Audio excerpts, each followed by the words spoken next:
We arrived at the Biltmore Hotel with no idea that we were walking straight into a nightmare. It was supposed to be a simple overnight stay in one of the oldest hotels in the city. But something felt off from the moment we stepped into the lobby. The faint scent of old wood and lingering cigarette smoke was overpowering, and the air felt thick, as if it had seen too many years of memories. The Biltmore had a storied history. Once a luxurious hotel in the heart of the city, it was later used as a hospital during World War II. Thousands of soldiers, many of whom never made a home, were treated within these walls. But the thing that haunted the halls wasn't just a tragedy of lost lives. It was the lingering spirits of those who had died here, some peaceful, some angry, and some still looking for something. As we checked in, the clerk barely looked at us, his eyes sunken, face pale, as if he'd seen something he couldn't forget. Room 321, he muttered, barely lifting his gaze. You're in for a night you won't forget. The elevator ride to the 12th floor felt like an eternity. The flickering lights only added to the unnerving atmosphere. Room 321 wasn't supposed to be special. It was just another room. But the moment we opened the door, everything changed. Inside, the air was colder than the rest of the hotel. The wallpaper, peeling and faded, gave the room a grim, tired look, as if it had witnessed too many things it wasn't meant to. The bed was unmade, and the dresser, once elegant, was now worn and scratched. But the worst part? The smell. It was the unmistakable scent of dead hoff, something that shouldn't be here, something that was still lingering. As we set our bags down, we couldn't shake the feeling that we weren't alone. The air felt heavier, oppressive, like something was watching us. That's when I heard its soft sound of footsteps from the hallway. Faint, almost imperceptible, but definitely there. I moved to the door, heart racing, but when I opened it, nothing was there. That's when I saw it. A figure, just a silhouette, standing at the far end of the hallway. It wasn't moving, but it was watching me. I slammed the door shut, my pulse hammering in my chest. I turned to Ashley, who was staring at me, eyes wide. What was that? She asked, her voice trembling. I didn't know, but I felt the answer deep in my bones. Room 321 wasn't just haunted, it was cursed. And whatever was in that room, whatever was lurking in that hallway, didn't want us here. But when we checked the footage, that's when things got truly terrifying. There, in the corner of the frame, was a shadow that wasn't supposed to be there. A figure, standing just behind us, its outline faint but unmistakable. We never saw it with our own eyes, but the camera had captured it, and that was only the beginning. The discovery of the shadow in the footage had left us rattled, but we tried to brush it off. After all, we were staying in a century-old hotel. Things like weird lighting and old cameras could cause strange effects, right? But as the night wore on, the eerie feeling in room 321 only grew stronger. Ashley, trying to shake off the sense of dread, started unpacking. But I couldn't help but notice the flickering lights in the corner of the room. At first, I thought it was just a faulty bulb, but then I realized something even stranger. The lights were flickering in response to something that wasn't quite right. I could feel the temperature drop. It was subtle, but I could feel it. I shivered and rubbed my arms. I turned to Ashley. Did you feel that? Ashley looked up, her face pale. Feel what? She stood up and crossed the room to the window. Her face was bathed in the cold, dim light coming from the street below. Look, she said, pointing toward the door. The door was slightly ajar. I was certain we'd closed it when we came in. There was no way it could have opened on its own.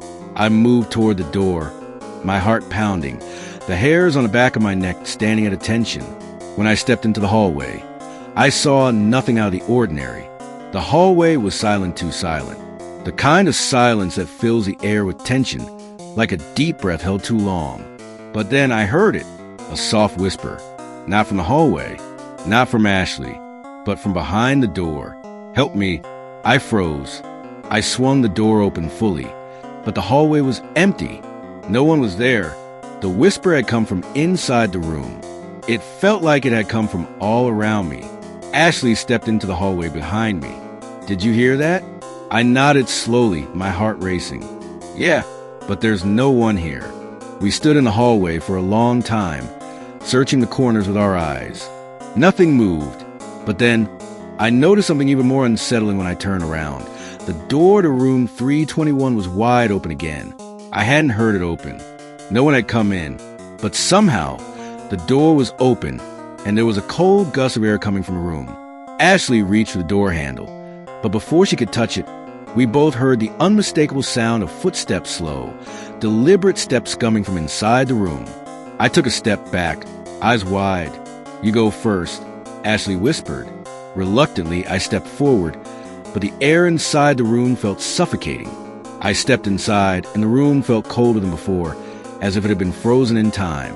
The flickering lights seemed to go darker, dimming to almost nothing, and the air felt thicker. I could barely breathe. That's when I saw it. In the corner, barely visible in the dim light, was a figure of a man, hunched over, his back to us. He was standing at the edge of the room, and for a moment, I thought I was seeing things. But when I blinked, he was gone. Suddenly, the door slammed shut behind us, locking us in.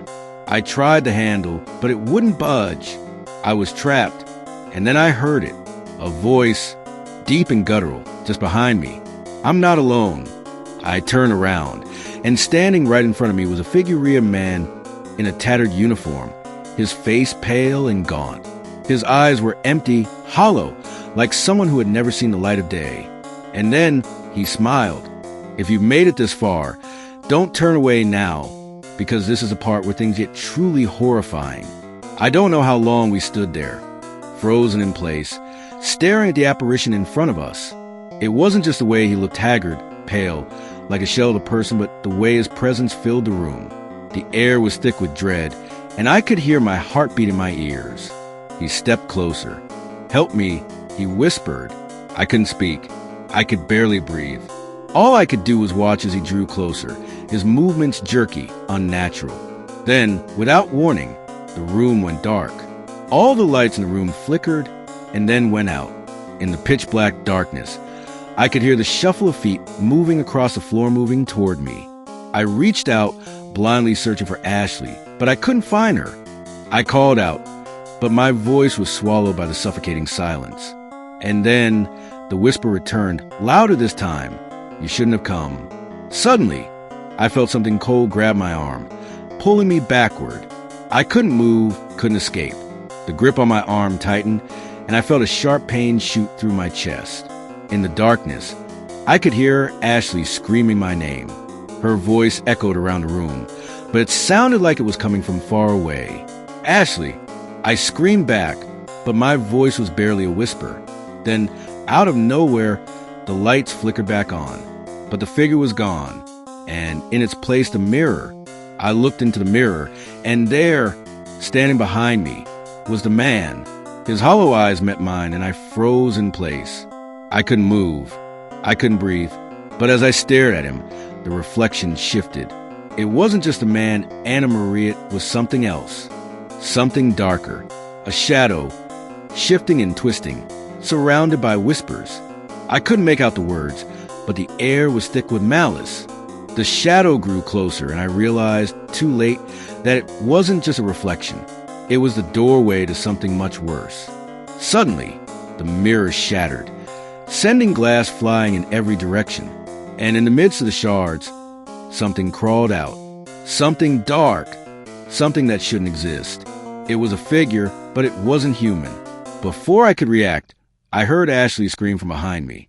I turned around, but all I saw was darkness. Then nothing.